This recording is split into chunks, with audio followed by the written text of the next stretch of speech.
ये बोले थे क्या कि हम बीजेपी से अलग होने जा रहे हैं? तो ललन बाबू और विजेंद्र बाबू को भी तो आपने निपटा दिया ना। पुलिस शराब बिकवाती है, सरकार शराबियों को, शराब के धंधेबाजों को संरक्षण देती है।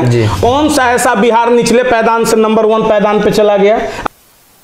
नमस्कार, भारत लाइव देख रहे हैं आप। बिहार में जहरीली शराब का तांडव लगातार जारी है। अभी तक 70 से अधिक लोगों की मौत हो चुकी है बिहार के अलग अलग हिस्सों में। सिर्फ छपरा में 60 से 62 मौत की खबरें आ रही हैं। ऐसे में नीतीश कुमार सदन में लगातार गरज रहे हैं विपक्षी दल के नेताओं पर। वही विपक्षी दल के नेता आज राजभवन भी पहुंचे थे नीतीश सरकार को बर्खास्त करने को लेकर। जदयू के पूर्व राष्ट्रीय अध्यक्ष सह पूर्व केंद्रीय मंत्री आरसीपी सिंह ने भी शराबबंदी पर बयान दिया था।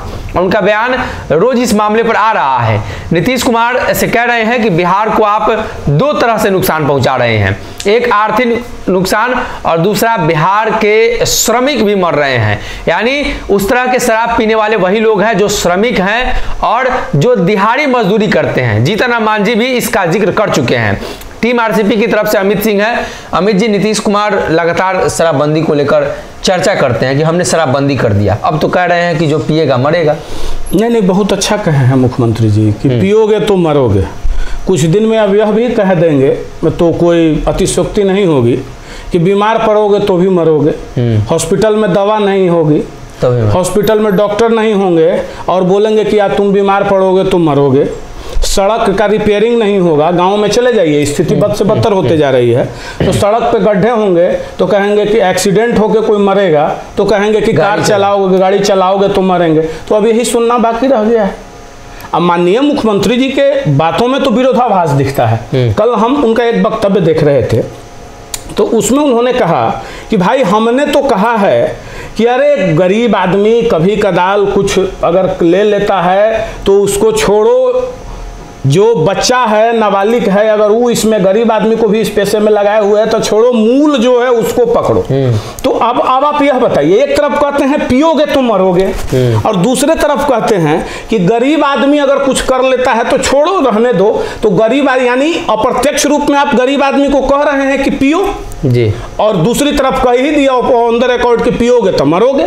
एक सवाल ये भी उठ रहा है लगातार कि शराबबंदी में पिछले बार जो संशोधन हुआ, जो फैसले हुए थे, उसमें शराब बेचने वाले लोग पकड़े जाएंगे। तो अब तो शराब जो पकड़ा गया है, जो स्प्रिट पकड़ा गया है, वो मसरख थाना से पकड़ा गया है। मसरख थाना में जो स्प्रिट पकड़ा गया था वहां से स्प्रिट गायब होके और वहां से वही के स्प्रिट से शराब बना लोगों की मौत हुई। देखिए, ये हम नहीं कह रहे हैं, आप नहीं कह रहे हैं, ये अभी सरकार के माननीय विधायक सुधाकर सिंह जी भी कह रहे थे। कल ही उनका एक बयान आया था और वो कह रहे थे बिल्कुल स्पष्टता के साथ कि बिहार में पुलिस शराब बिकवाती है, सरकार शराबियों को, शराब के धंधेबाजों को संरक्षण देती है और बिहार में प्रत्येक थाना में एक छोटा दरोगा है जो इसी काम के लिए लगाया गया है। कितना शराब का माफिया है, किससे वसूली करना है, किससे क्या ये हम नहीं कह रहे हैं, ये सरकार के ही विधायक कह रहे हैं। तो विरोधाभास तो इन्हीं के पास है। और देख लीजिए, अगर पुलिस चाह जाए ना तो हकीकत है, एक फिल्म में एक डायलॉग था कि मंदिर के आगे से चप्पल नहीं चुरा सकता है कोई। यही पुलिस 2005 से 10 में यही पुलिस थी ना, और उस समय तो पुलिस के पास नहीं इतना हथियार, नहीं इतना गोला बारूद, ऑटोमेटिक वेपन्स भी नहीं थे। वही द्वितीय विश्व युद्ध के राइफल से, 303 के ही राइफल से कितने अपराधियों को नींद सुला दिए। तो वही अपराध समाप्त हुआ, वही भ्रष्टाचार सब चीज हुआ। तो शासन और प्रशासन जब तक मुखिया टाइट होंगे और उनकी मनोदशा, इच्छा, आंतरिक शक्ति टाइट नहीं होगी, मजबूत नहीं होगा, तो बिखराव तो होना तय है। उपेंद्र कुशवाहा के बयान को अगर आपने सुना होगा तो आपको अंदाजा लग गया होगा कि उपेंद्र कुशवाहा क्या चाहते हैं। लग रहा है कि अब जदयू के विलय वाली जो चर्चा है उसको लेकर जदयू में सब लोग खुश हैं। देखिए, जदयू में सब लोग खुश नहीं हैं। माननीय उपेंद्र कुशवाहा जी ने एक एक पन्ने को स्पष्टता के साथ रख दिया है और वो स्पष्ट कर चुके हैं कि भाई कोई अगर निर्णय कर लेगा तो ये लोकतांत्रिक पार्टी है, लोकतंत्र से चलने वाला, संविधान से चलने वाला पार्टी है। कोई कह दिया तो क्या हिटलर का राज है? मतलब उनके कहने का तात्पर्य यही वजह रही क्या कि उपेंद्र कुशवाहा जदयू में जाने के बाद भी पीछे रहे? ललन सिंह नेचुरली बोलेंगे। देखिए, आपको हम बताएं ना कि माननीय मुख्यमंत्री जी जिसको रडार पे लेते हैं उसको कहीं का नहीं छोड़ते हैं। ये पुरानी स्थिति रही है। सबसे पहले रडार पे चिराग पासवान जी को लिए, उनके दिमाग में यह फिट कर दिया गया उस समय कि चिराग पासवान जी के कारण आप हारे, देखे कि उनकी पार्टी को हंड भंड करके तोड़ ताड़ के बराबर कर दिए। उसके बाद उपेंद्र कुशवाहा जी की बारी आई। उपेंद्र कुशवाहा जी को इस तरह से मेटलाइज करके और कन्विंस करके उनकी पार्टी का अस्तित्व ही समाप्त कर दिया। कुल मिलाकर कहा जाए तो आज कार्यकर्ता विहीन माननीय उपेंद्र कुशवाहा जी को कर दिया गया, लेकिन जनविहीन नहीं हुए हैं, वोट विहीन नहीं हुए हैं। बिहार में लोग उसकी परिकल्पना एक्स उपेंद्र कुशवाहा नहीं की जा सकती, ये अवस्था। अब तेजस्वी जी की बारी है, तेजस्वी जी को भी वो फिनिश कर देंगे। जितना भी बवाल हो रहा है, जितना भी पाप का गठरी बन रहा है, तो ये तो तेजस्वी जी के ऊपर ठिकरा फूटना ही है। और हम माननीय उपेंद्र कुशवाहा जी से आग्रह करेंगे कि छोड़िए, राजनीति में कोई परमानेंट या कोई ये नहीं होता है जी।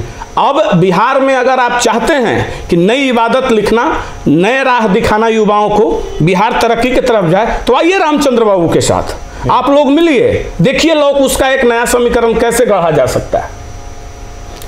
ये नीतीश का विकल्प तैयार करने की बात कह रहे हैं आप? बिल्कुल बिल्कुल बिल्कुल। माननीय मुख्यमंत्री जी को अब राजनीतिक संन्यास ले लेना चाहिए, बिल्कुल ले लेना चाहिए। जदयू कौन चलाएगा? जदयू कौन चलाएगा छोड़ दीजिए ना, जदयू चलने की बात, जब मर्जर ही हो जाएगी तो चलाने की कहां बात। नीतीश जी ने तो कह दिया कि हम मर्जर नहीं करेंगे। ये सब अफवाह, बहुत नहीं अफवाह है।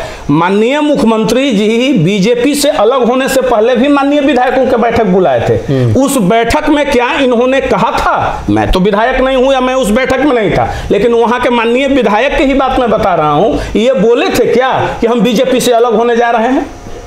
ये सिर्फ इतना ही बोले कि हम कुछ अगर कड़ा निर्णय लेते हैं तो उसके पक्ष में आप रहेंगे ना।